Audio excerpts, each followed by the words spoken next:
Okay, so you've probably heard of Mel Robbins, right? She's the best-selling author who seems to be everywhere. Well, today we're diving into what might be her simplest but most powerful idea ever. It's called the Let Them Theory. And yeah, it's just two little words, but they could totally change how you handle, well, basically everyone. Seriously, millions of people are saying this thing is a total game changer. It's all about cutting out stress and finally getting some peace. But to really get why it works so well, you gotta know where it came from. And that story, it starts at rock bottom. And that makes sense, right? A big idea about letting go of control usually comes from a time when you've lost all control yourself. For Mel Robbins, that's exactly what happened. She pretty much had to lose everything to figure this out. So picture this, she's 41 years old, and this is her reality, $800,000 in debt. Her husband's restaurant business was going under, and that financial pressure was just, can you imagine? Absolutely crushing.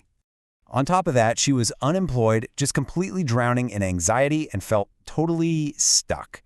It got so bad that even the simple act of getting out of bed in the morning felt like this impossible uphill battle. And this is where we see her first big breakthrough.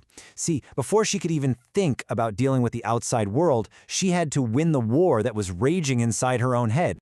Have you ever felt that you know exactly what you need to do? Find a job, pay the bills, show up for your family, but you're just so paralyzed by anxiety that you just can't? That was her. Her go-to strategy became avoidance, hitting the snooze button, procrastinating, anything to just delay starting the day. But then, one morning, this really simple, kind of silly thought just pops into her head. It wasn't some deep philosophical insight. It was a memory of watching a rocket launch. And she thought, what if I could just launch myself out of bed? And that little thought led to what she called the 5-second rule. The idea is super simple. You've got to break that cycle of overthinking and making excuses. So before your brain can talk you out of it, you count down 5, 4, 3, 2, 1, and you physically move. You literally launch yourself into action. So the whole point of the 5-second rule, right, is self-mastery. It's a tool to beat your own hesitation. And it was a huge success. It helped her completely rebuild her career, get out of debt, but she quickly figured out it couldn't solve everything. There was another, totally different battle she had to fight. Okay, so that brings us to the next chapter here. Winning that internal battle is huge, for sure. But what about all the battles that come from the outside world? The ones you can't just take action to fix. And that question is exactly what led to her next big discovery. See, the 5-second rule is fantastic for managing yourself, but it's pretty much useless when you're dealing with the actions and the opinions of other people. Think about it. You can count down 5, 4, 3, 2, 1 all day long, but it's not going to stop some stranger from being inconsiderate. It's not going to make your boss stop micromanaging you or stop that family member from making that passive-aggressive dig. Nope, this is a whole different beast, and it needs a whole different tool. And that's really the core difference between her two big ideas. The 5-second rule is all about you taking action, but the Let Them Theory, that's about how you deal with others so you can find some peace. One is about pushing, and the other is about letting go.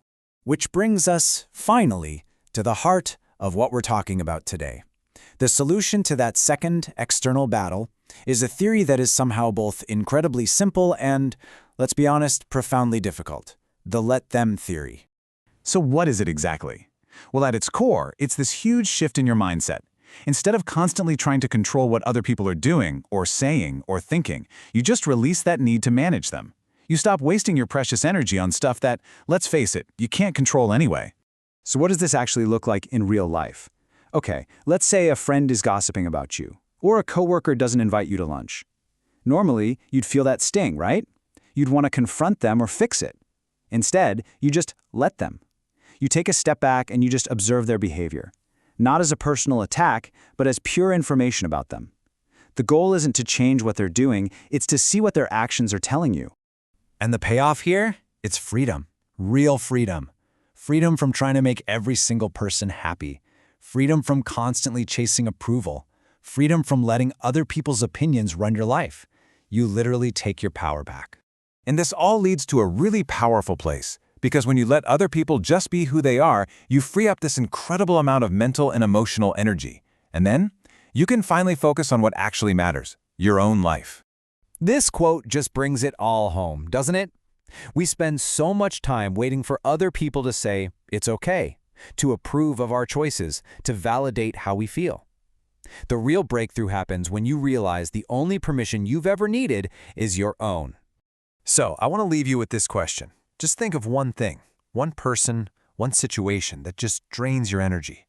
Now, what would happen if, starting right now, you just let them? What could you do with all that energy you'd get back? It's a pretty powerful thought to sit with.